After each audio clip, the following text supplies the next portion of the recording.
time for the best coverage of the top stories in sports. The Sports Wrap with Jason Page starts now. Indeed it does on a Monday, and great to have you with us all across America and Canada, wherever you may be watching. We appreciate it. Lots to do over the next 60 minutes. We've got a wild weekend in the NBA, a wild weekend in hockey, some NASCAR and baseball thrown in for good measure. But we start things out in the NFL because the draft was all the rage, and we are so thankful to have Dianna Russini hanging out with us. I put her in segment one. She's getting segment one treatment on the show today, which few people ever get. So, Dianna, we appreciate you coming on with The Athletic. Scoop City podcast as well. You can catch her there. And the most talented woman that I know talking about football today. So, Dianna, let's start with the obvious, which was Shedeur Sanders and his slide all the way down to the fifth round. What were your sources saying as this all played out over the weekend in terms of the dynamics involved? Well, thank you for all the kind words and talking about me like I'm a first-round draft pick. So I appreciate that, and I will take it. So, look, the Shedeur Sanders story obviously dominated the draft. It doesn't matter how you look at it. It was the story just because of all the excitement headed into it and where he would go. There were thoughts that the Giants liked him, the Steelers liked him, the Browns liked him. There was so much chatter. But I have to tell you, as we were getting closer to Thursday, I started to get a lot of feedback from teams that I knew were in on quarterback that they were going to perhaps jump in on Sanders later in the draft. So I knew the Giants were, most of us knew the Giants weren't taking him with that third pick.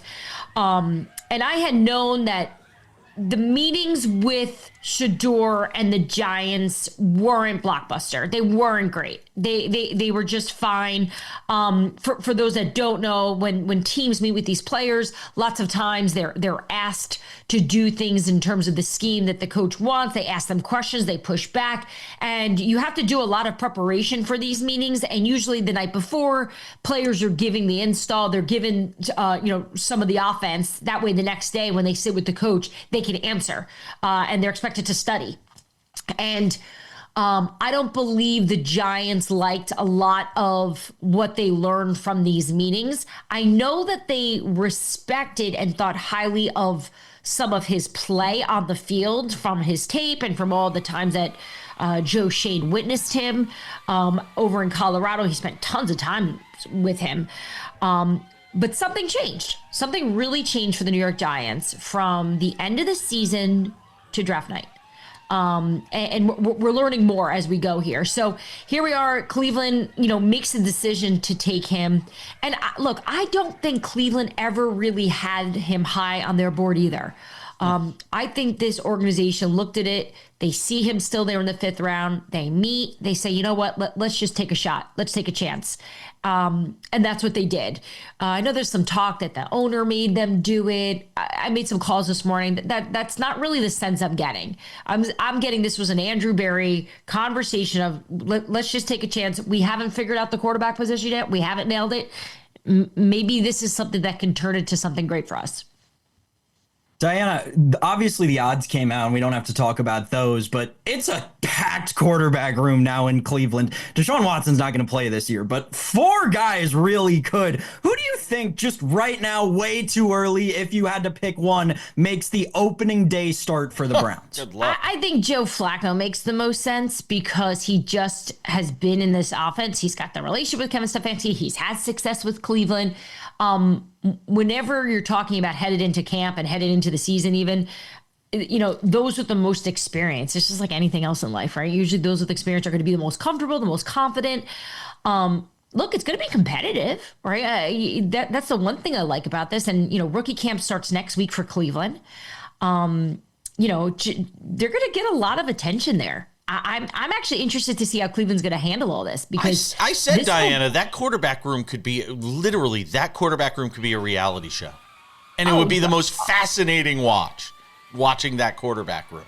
I don't know what Hard Knocks is doing, but they better give Jimmy Haslam a call and ask if they can put the cameras there because I think it would be really good TV to watch. Yes. The thing that I love about this quarterback room, and I like it, is just because everyone's journey is so different. And the personalities are so different, and what's at stake is so different for all these guys. So I'm looking forward to just seeing how this kind of fares, how this plays out. I'm interested to see how Shedeur Sanders is going to carry himself, how much of this was perhaps maybe humbling. I'm curious to see if he learned anything from it, if there's been any growth moments already. I mean, this whole experience, there's no way he thought it would go the way this just went. Yeah, I don't feel like I don't get the sense in the immediate aftermath of this that this was humbling. I don't get that sense. Oh, because of some of the videos that we saw of him partying. Yeah. Look, I had a general manager say to me this morning, this was someone who was not in the Shedeur Sanders market at all. He said, I just see it as he used a lot of these visits as a recruiting trip compared to using it as a job interview. And I think that's where it perhaps went wrong. And I believe that that's probably what a lot of teams feel, and that's why his stock probably plummeted. I want to get to you more on some of the specifics of the draft and some of the impact, but just a real quick thought in the final minute or so we have in this segment on the success of the draft now with what we've seen on these various sites. I mean, the crowds in Green Bay were amazing. The NFL has to feel like it's hit a home run with this sort of setup that it's put in place. Oh, my goodness. It's Green Bay, Wisconsin, and look what that looked like. I mean, you would have thought we were in New York or in even Washington, D.C. I'm thinking of cities that, celebrate football and at least are highly populated. Look, the league has done – look, we criticize the league a lot. They've made some mistakes. But what they've capitalized on and what they are experts are making everything feel big. And no matter – if this was a draft like last year where you had all these big name quarterbacks, you had 6 going in the top 12 and everyone was talking about it, or you had this one where there really wasn't that much. Like, as exciting as it all felt, when you really break it down, there were not a lot of headline names. There were not a lot of stars. In fact, talking to people around the league even headed into the draft, that was the story. The story of the draft was that there was no story, that it was a little boring. Yet I thought this was pretty electric. I thought it was a fantastic draft this weekend, and it's just a television show. At the end of the day, it's a television show that we cover, and maybe sometimes we fall in love with some of the storylines. Yeah, it almost felt like a fan fest with a draft happening in the background in some ways. That's kind of the way I see it sometimes when I watch it. I want to get more from Dianna Russini, who's hanging out with us from The Athletic, the Scoop City podcast. We'll do some NBA on the other side. Dianna will rejoin us in a couple minutes.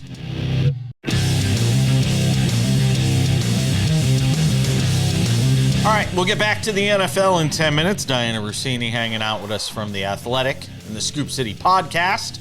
We got to get to some NBA. A wild weekend, which I was consuming on the go. Had a trip out to California this weekend. How about this, by the way? Bowl in a tournament, bowl 9 games for a tournament, miss qualifying by 1 pin. 1 pin. You just can't make it up. I suck. That's all there is to it. I'm just not good. I'm just not a good spare shooter. That's it. That's all there is to it. I shot spares terribly this weekend. Yeah. Jason, if nothing else, you can take solace in this one fact that will that there's at least one sport I'm better than you at. True. One sport. You will always be a better bowler than Sam Yarnell. You can guarantee that. Got something going for me. All right, Mr. Yarnell. Let's talk. Man, that's it. My whole day is better now. All right, let's talk about what took place this weekend in the NBA playoffs. We're going to run through these fast. First of all, Aaron Gordon, hats off to you, man. You're almost getting kicked out of a game one moment. And probably should have been thrown out of that game, by the way, for what took place. Although the NBA has nobody to blame but themselves for allowing this NBA postseason to turn into the mid-90s. It's like they went into the Wayback Machine. It's like Hot Tub Time Machine, and we landed in like 1995. But take that and put it aside. That is a gutty, impressive win by the Nuggets in game 4 of that series. That is a gutty, impressive win by that team in Los Angeles against a Clippers team that's been playing pretty well. Oh, yeah. I don't know why in my mind I was looking at the wrong score and thought you started out talking about the Thunder sweeping the Oh Grizzlies. And I God, was no. like, oh my gosh, why on earth is Jason Page wasting real time talking about the Thunder sweeping the Grizzlies? You who just shouldn't have wasted even made the 7 playoffs? seconds on it. There you go. It was a good game four, though.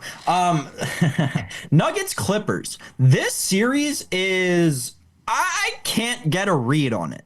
I still can't. I still think thought it's I the had Clippers. one, and then I didn't have one because it seemed like the Clippers were doomed if Kawhi didn't play like 2019 Kawhi and James Harden didn't play like 2017 James Harden.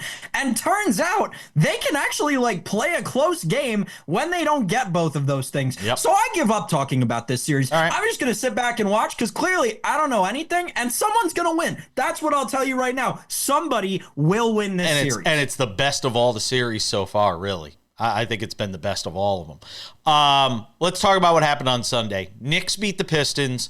The Pistons get hosed. What's the matter? What? We can't move on from Saturday without talking about the fact that the Warriors didn't have Jimmy Butler and still somehow beat the Rockets. I mean, you and I here on this program just about wrote the Golden State Warriors off, and now they've got a 2-1 series lead. I will officially say I'm scared of the Golden State Warriors. Yeah, I mean, I'm sorry. I still feel like with what we've seen in the first round, everybody's playing for runner-up because Oklahoma City just looks so good. I agree. So it's fun to dream, but to me, it's still Oklahoma City. If you're betting on anybody other than them, you're just kind of burning your money. It feels like. All right, but I'm glad you brought them up because we gave them a couple of seconds. Let's talk about the Pistons and the Knicks because this was a disaster of epic proportions for the NBA. And for the Pistons, who, by the way, you led the game by 11 in the fourth quarter. Figure out a way to close the deal. There's 2 games in this series where you didn't do it. Game 1 and now game 4. Yes, the NBA screwed it up miserably with this play at the end of the game. Tim Hardaway Jr. obviously getting fouled in the corner. Got his defender up in the air. Should have been a foul. Wasn't a foul. Otherwise, we're going back to New York. Tied it 2. But you got to close the deal. If you're JB Bickerstaff, that's what you should be talking about. 100%. But I think what you said at the very beginning there is like probably the most important takeaway from this series is that no matter what happens in this series, it's just going to be bad for the NBA because of how much they've blown it. To your point, though, like the Pistons really threw up on themselves away from a 3-1 lead to a 3-1 deficit. That's kind of crazy. Because, again, we should be going back to New York with the Pistons looking to win it at MSG, not the other way around. Again, bad for the NBA because whoever wins this series, again, someone has to. Yes. They're going to not do anything in the next round because both of these teams are going to beat each other up and tire each other out. So they're cooked. Yeah, and they all better hope that Orlando figures out how to get this to a Game 6 back in Orlando. Otherwise, it's going to be a real short series for the Celtics, which means they'll get some rest and get some guys healthy. On the Knicks thing, though, we do have to mention this. He won Clutch Player of the Year for a reason. Jalen Brunson is it is amazing what he does as an undersized guy. His ability to get shots, his toughness, and Karl Anthony Towns, who disappeared again in this game from like midway through the third quarter until late in the fourth, but then all of a sudden he pops up and he hits 2 huge shots down the stretch for this Knicks team who just gets enough. I have said it for years, and I think that the game against the Pistons on Sunday just kind of exemplified it. Like, the Knicks are a good basketball team, but their ceiling is always going to be the conference semis. Yeah. Or maybe the conference finals. Maybe the conference finals. Maybe the not NBA semis. Yeah, no, I got what you're saying. Lakers lose in Minnie, down 3-1 in the series. And look, here's what it boils down to for me. And I was listening to this game the entire way home, and I was listening to the Lakers radio broadcast, which, by the way, was unlistenable with John Ireland and Michael Thompson. I love Michael Thompson. John Ireland, unlistenable. But I'm listening to that game on the way home. And then I get home and watch the highlights. And J.J. Redick playing the starters for the entire second half was one of the dumbest decisions ever. And as much as John Ireland drives me nuts, he was saying it the entire second half. You can't be starting these guys and running them the entire second half with Luka, who's not in the greatest shape, And LeBron, who despite being in the greatest shape, is still 40 years old and expect to win this game. They ran out of gas late. There's no question about it. And JJ Redick's got to take a hit here. A uniquely horrible decision by JJ Redick. I believe it's the first time since they started tracking minutes in the late 90s that an entire group of 5 has played a second half of any NBA game. Incredible letdown from the coaching side. A JJ Redick coaching staff that has been really good all season long. Let's not let this take away from that. Listen, you're going to put the ball in LeBron's hands. He can only do so much. He is the GOAT, but he's also 40. And when you're getting outscored 32-19 in the fourth quarter, you got to change up who's on the floor. And what does it say to the rest of those guys on that roster? You didn't have the confidence to give your guys a blow. Now you're going to have to go back to some of those bench guys in Game 5. You've shattered confidence on some level. There's no question about it. We're coming back with more Dianna Russini from The Athletic and the Scoop City podcast. Some NFL talk. Don't go anywhere.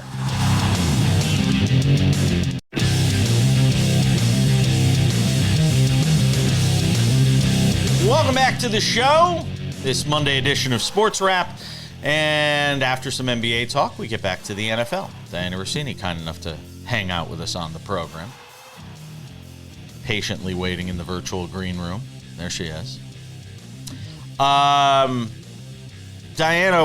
who had the, everybody likes to try, and I think it's silly to ask who had the best draft, because we don't know for 2 or 3 years, for crying out loud. But I liked some of the things the Giants did, obviously, especially in that first round. But, in people you're talking to, where does it feel like, what team really did the most here?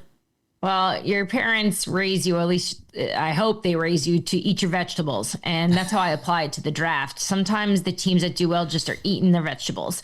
And the New England Patriots are doing just that. They've gotten some broccoli, some string beans. They did a good job, I think, of filling the holes for a team. I mean, you look at that Patriots roster just 2 months ago compared to what it looks like now. And I know that's like just an obvious thing of, well, of course that they improved. I think they've improved significantly. This was a team that I thought was perhaps a long shot to even make the playoffs this upcoming season. So much change. They obviously have a new head coach, a whole new regime here. Right. And it just felt like maybe it would take a little longer. But after what they did in free agency with all the spending they did, and then in this upcoming draft with filling in the holes and getting a running back and an offensive lineman, filling these really big gaps with some good players, not even just randoms, like really good players on other teams' boards. And that's what other teams around the league have been talking about. Just New England just did a really good job of getting that much better. And even their general manager, Elliot Wolf, came out and said it was like the process we did this time around compared to last year. And even when Belichick was there was so much more communicative, and it seemed like they were all just on the same page about the type of talent they wanted on this roster. So to me, I walk away from draft weekend just believing that New England Patriots had the best weekend. The Aaron Rodgers situation now with Pittsburgh, really, other than Will Howard, not really doing much at the quarterback position in this draft. How do you look at the Rodgers Steelers dynamic? Understanding, of course, you have no insights into him because he says you know nothing about anything going on. Give me some senses, though. It feels like it's there or nothing, right? I think he still thinks my name's Dina or Dana or Donna or something.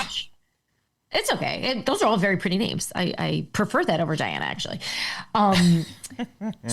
Look, you're right. Like, there's no way of telling because I think Aaron just goes about his business right now just on what's good for him in that moment. Although I will say, I've been in touch with the Steelers for weeks about this, and they've never seemed panicked. They've never been panicked. They've always been like, this will work out. He's going to be here. Their owner recently spoke about it and said that he expects Aaron Rodgers to join the Steelers. So look, it's all moving in a good direction.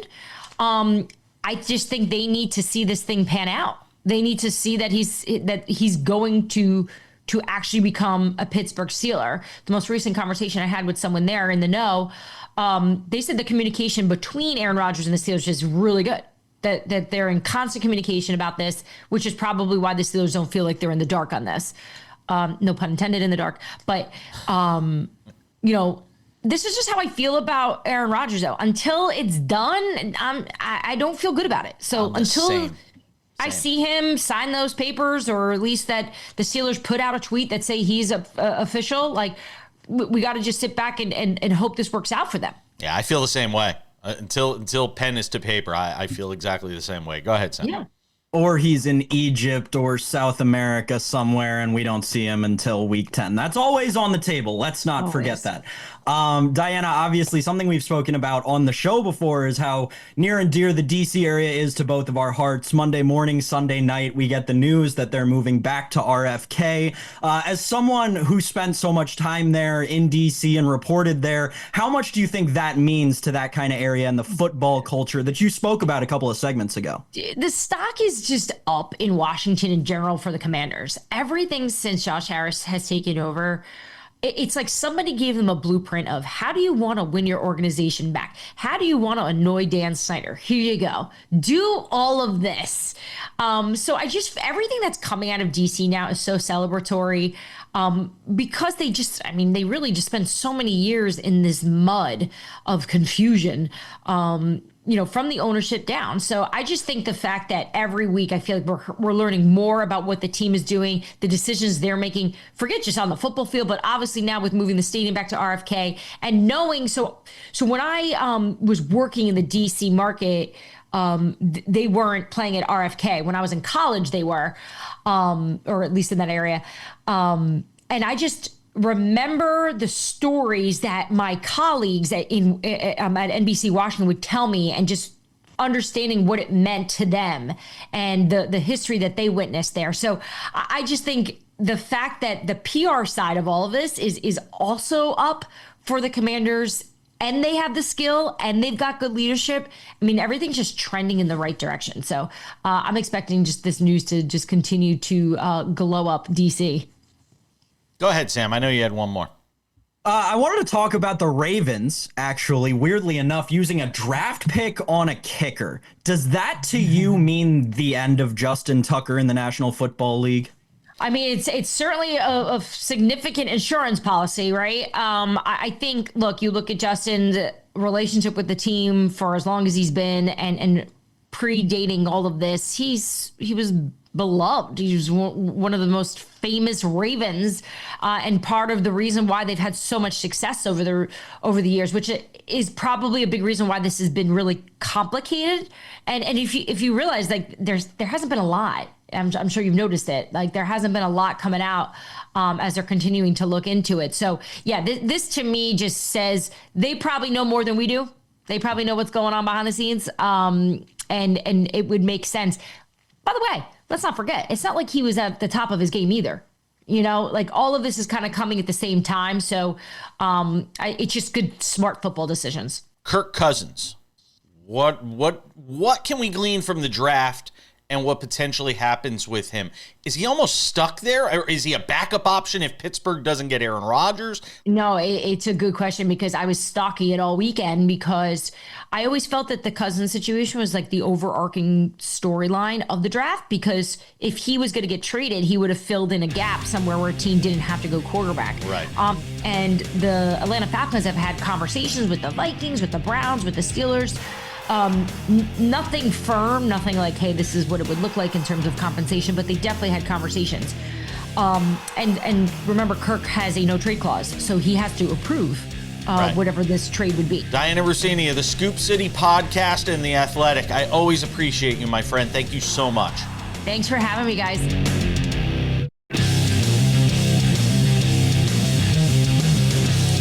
Coming up in 10 minutes, some NASCAR with Brian Twining, our wraparound spot on Fridays and Mondays. We preview the race and recap the race.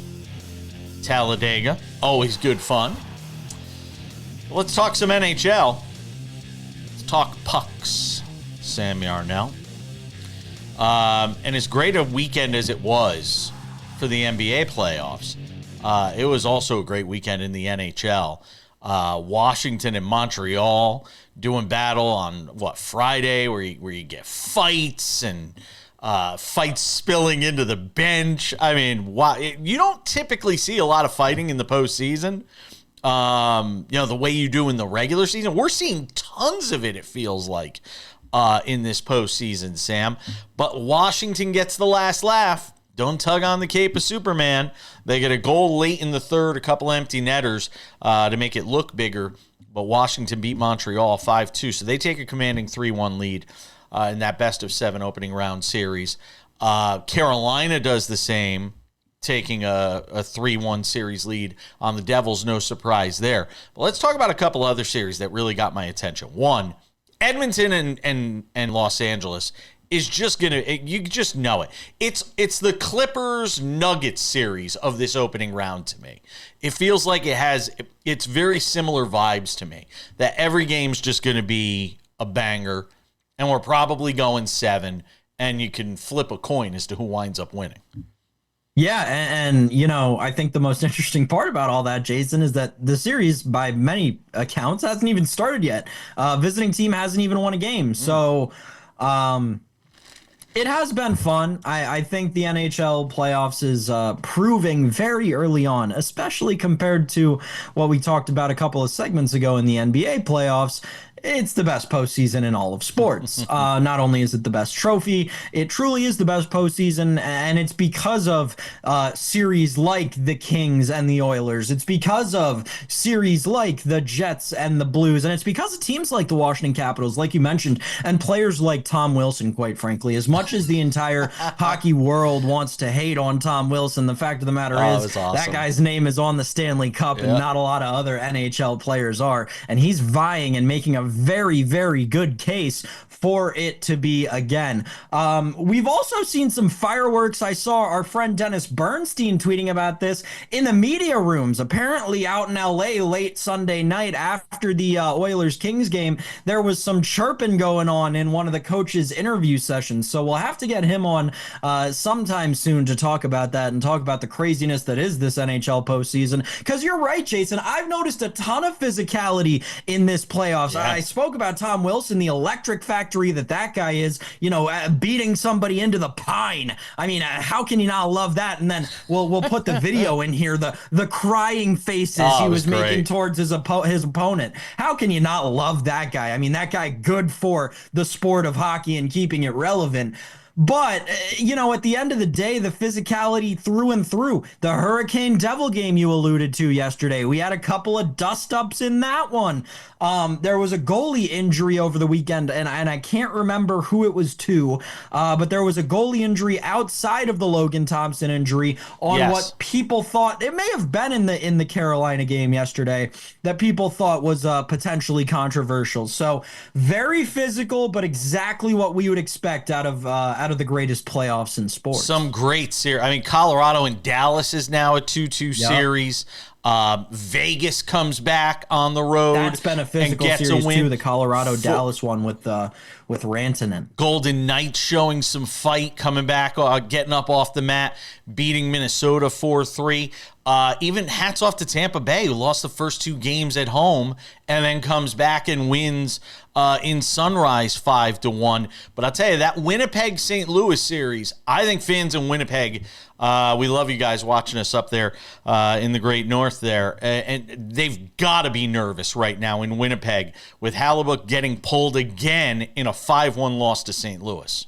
Yeah, and it's the classic, and I think we spoke about this with Dennis a couple of weeks ago, while the regular season was still going on. It's the classic curse of the President's Trophy. I mean, and I really hate to say this, Winnipeg Jets fans, because they are a very lovable team that you can get behind and join in on the bandwagon for. But the fact of the matter is this: hockey is a very superstitious sport, and in the Winnipeg Jets, you've not only got the President's Trophy winners, you've also got a team from Canada trying to win the Stanley Cup. Those two things don't go well together in the Stanley Cup playoffs, Jason Page. How are we going to divide our time tonight? That is the question. Because you've got Houston Golden State tonight. No. You got Cleveland and Miami tonight. No. Obviously a no there. But Colorado, Dallas playing late and Houston Golden State playing late. How are we dividing our time? Are we going split screen? Are we doing iPad on one? TV on the other? Which one gets TV status? Which one gets iPad status? No. Here's what will happen. I don't know if you're familiar with the wonderful invention that is YouTube TV. I don't use it anymore. I'm sure that the SportsWrap is on YouTube TV at some point, somewhere, someday. So make sure you're watching us. But the legend that is YouTube TV does this awesome thing during these wonderful weekends and weeks of playoff sports that we get going on, where you can actually split screen. Yeah. They'll make it for you. So I'll just log on to my trusty dusty PlayStation that I use for everything. Fire up the old YouTube TV, and I'll get my split screen with my Avalanche Stars game on the left, and we'll have Houston and Golden State on the right, and the audio will be on Avalanche Stars until they go to intermission. I gotta tell you, it's the one thing I miss YouTube TV for is the split screen. Can't get it anywhere else. It's the one thing I miss about YouTube TV. I don't miss the price. And my apartment complex here, they give us cable for free. It's built into the rent. So it's what we do. Hey, we're coming back. NASCAR next.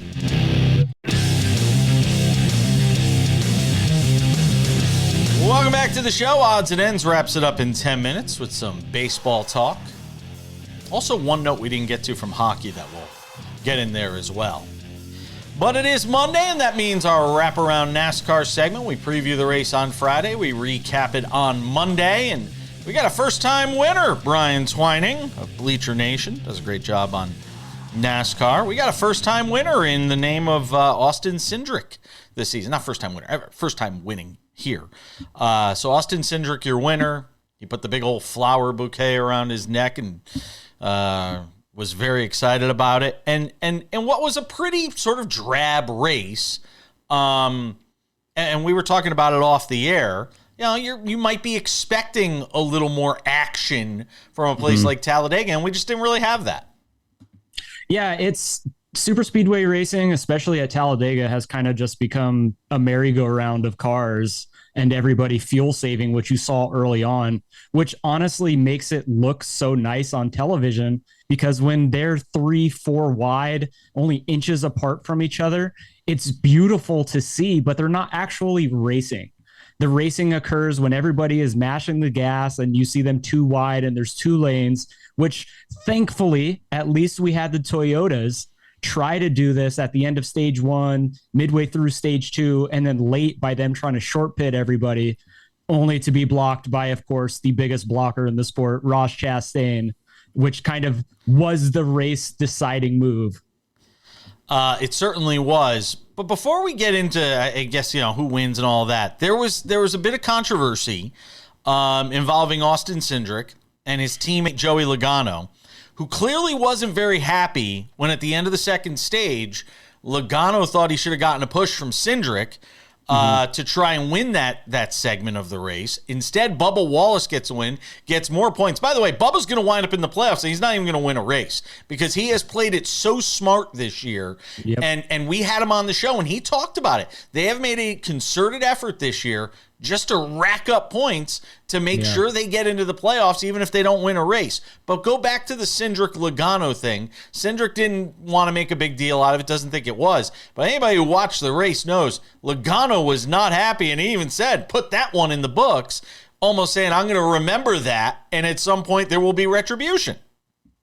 Yeah, I find it interesting that anybody that's in a sport where the ultimate goal as an individual is to win a race or, say, win a stage, that you're going to complain that a teammate didn't push you to the stage win or a better finishing result in a stage or at the end of the race. We've seen this numerous times before with Penske that, yes, in the championship, they tandem up and they help each other win the championship. But in races at Daytona just a few years ago, you saw Austin Cindric leave his teammate Ryan Blaney to get the win back then. So it's no surprise to me that Cindric made the move to try to get his own stage win.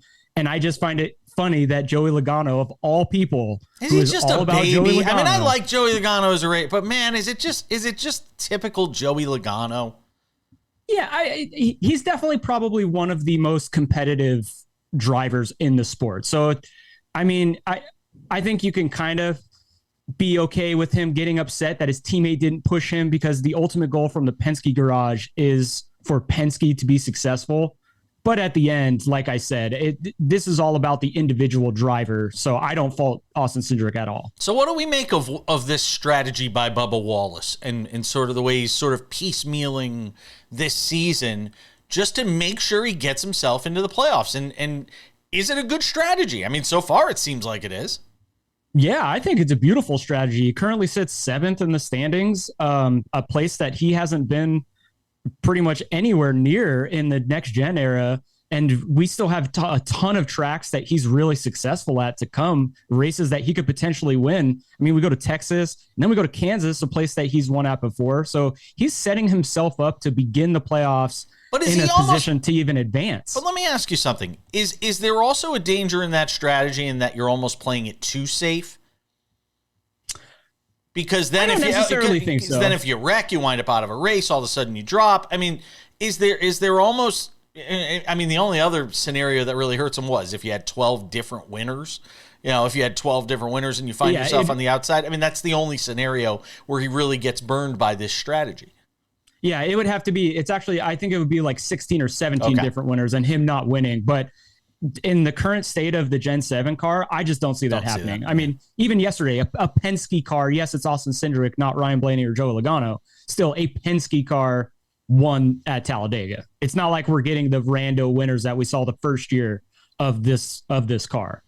Yeah, no, I agree with that. For Cindric, to go back to him for a second, what this race means for him, what this win means for him. Yeah, it's super important for them. I mean, they've dealt with some controversy the last 2 years with him being penalized. And then obviously he's been kind of the odd man out of the Penske garage. And for my opinion, he's become one of the best super speedway racers. So it was no surprise to me to see him running up front the majority of the day and even crossing the finish line first.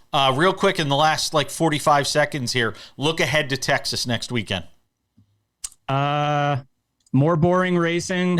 Come on! You're not exciting me.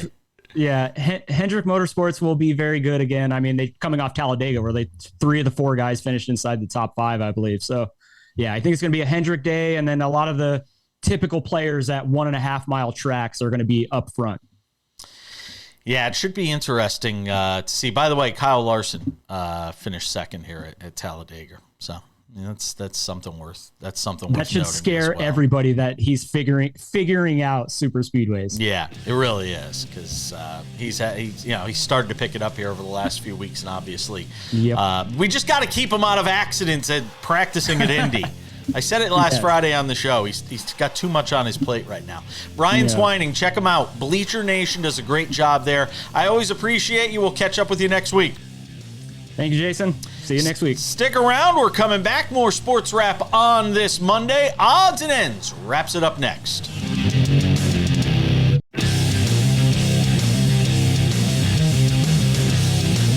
All right, just about time to put the wraps on this baby. But before we do, make sure to take heed of a couple of things. One, Sports Wrap with Jason Page, the podcast. You want to listen to us? This show, every day, available via podcast, wherever you get your podcasts. Spotify, Apple Podcasts, YouTube Podcasts, iHeartRadio, TuneIn, Odyssey, Amazon. Anywhere you get a podcast, you can get this show. Listen to it on your way to work. You can also watch us somewhere other than television. We love being on TV. 220 affiliates and growing, all across Canada as well. But if you want to watch the show outside of those platforms, you can do so. Thanks to our friends over at Spotify, where you can watch the show. Also, the Sports Wrap with Jason Page YouTube channel. It is hot, hot, hot. Bonus clips, things from the show that don't make it into the show. You never know what you're going to find. Sports Wrap with Jason Page YouTube channel, including Sports Wrap Shorts, because we're not on the air for 24 hours. We just do an hour every day. Sometimes news breaks, and when it does, go and check out the Sports Wrap with Jason Page YouTube channel as well. And without any further delay, time for some odds and ends.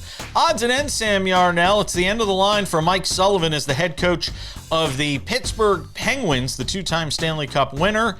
Out. He and the team amicably parting ways. The 57-year-old also coached Team USA for the Four Nations Face-Off. He was under contract until the end of the 26-27 season, so he'll get paid to do absolutely nothing. Isn't it a wonderful world? Yeah, there was a ton of maybe not a ton. Maybe I saw it wrong, or maybe my algorithm's messed up, but it seemed like there was a lot of fallout because of this move. I didn't really understand it. I mean, they sucked this year. He's not old, but not young, and the NHL is in a place where the most successful teams are moving towards, as we talked about with Dennis Bernstein not that long ago, right? These young, analytically minded coaches. Look at Spencer Carberry and what he's doing with Washington. The move didn't surprise me. I thought it made a lot of sense for both sides, and seemed like both sides kind of were happy to walk away, and it seemed like he was pretty happy to kind of move into the retirement phase of life. Yeah. But then NHL Twitter seemed to be up in arms about it. So I don't know. I don't know the ins and outs of the Pittsburgh Penguins. Maybe this was super controversial, but seemed like it made sense to me. Cheers to you, Mike Sullivan. A couple of Stanley Cup wins. If it is your last coaching job, hats off to you. NHL loves to recycle head coaches, so I'd be surprised if it was his last job. Good point. It is the league of recycling. All right, odds and ends. What on earth was a fan thinking in Cleveland yesterday? Taunting Jarren Duran about his mental health issues, saying he should go kill himself after Jarren Duran just recently revealed in a documentary on Netflix that he almost killed himself, or that he tried to take his own life. This is the height of absurd. This guy should never be allowed in another major league ballpark again. You have forfeited your right to ever be in another major league ballpark when you say stuff like that. And you know what? Hats off to Jarren Duran for opening himself up. I was critical of him because he used a homophobic slur a couple of years back. And I think that criticism was justified. The league punished him. He apologized. And in opening himself up and talking about his mental health struggles, which a lot more professional athletes are doing these days, which I think is a great use of their platform. All the best to Jarren Duran, and that fan should never be allowed in a ballpark again, Sam. Yeah, you said that, you mentioned the part to me that's important is the part that we're not 365 days removed from this man being suspended by Major League Baseball for doing quite literally the inverse, right? Yelling a slur, actually doing something worse, yelling a slur at a fan who was there to watch him play. And now he has this whole wild reaction when someone who's paying to watch him play says something. I do think it's just interesting coming from the player. I'm not saying that it's acceptable, and I agree with you. That's not Major League Baseball, especially Major League Baseball stadiums, is not anywhere for that kind of commentary. I just think that if you're Jarren Duran, you gotta know your role, and you gotta walk away. You can't make a scene out of it like that. Another player can. Rafael Devers, who was right there, very much could have gone over to the umpire and said, hey, that fan's saying some messed up stuff. We're not gonna leave that. We're not gonna let that happen. You, Jarren Duran, with your history, your documented, punished history of interaction with fans, you got to know your role, and you can't do that. Now, I don't want any problems with Jarren Duran, because I, too, watched the documentary, and I saw exactly who he is and where he comes from, and trust me, I don't want any problems with those people. But I'm just saying, you got to know your role, Jarren Duran, and doing all you did isn't what you're going to do going forward. Let me talk about two things this weekend that happened in baseball. One, Eugenio Suarez, congratulations. 4 home runs in a Diamondbacks loss. How do you have 4 home runs in a Diamondbacks loss? How does somebody hit 4 home runs for a team and that team loses? I have no idea. You and I were talking about it, Jason. 19 players have ever hit 4 home runs in a game. Only 19. That's not a lot. 3 of them have done it in a loss, one of whom was in 1896. The other was in 1986, so I hope you're not dyslexic and listening to this. But nevertheless, first time in 39 years we've seen someone hit 4 homers in a game and his team lose. Absolutely wild stuff. But hey, I'm glad I started Eugenio in fantasy this weekend. And last but not least, Max Fried continues to deal for the Yankees. Now under a 1.5 ERA. He's 5-0. Leader in the clubhouse for Cy Young? Are we there yet? He and Scooble are going to be an All right. interesting battle all the way down to the end. And don't forget about Hunter Brown. We just ask David Ardsma. We got to go. Thank you to Dianna Russini. Thank you to Brian Twining. Thanks to you, Sam. We'll see you all back here tomorrow.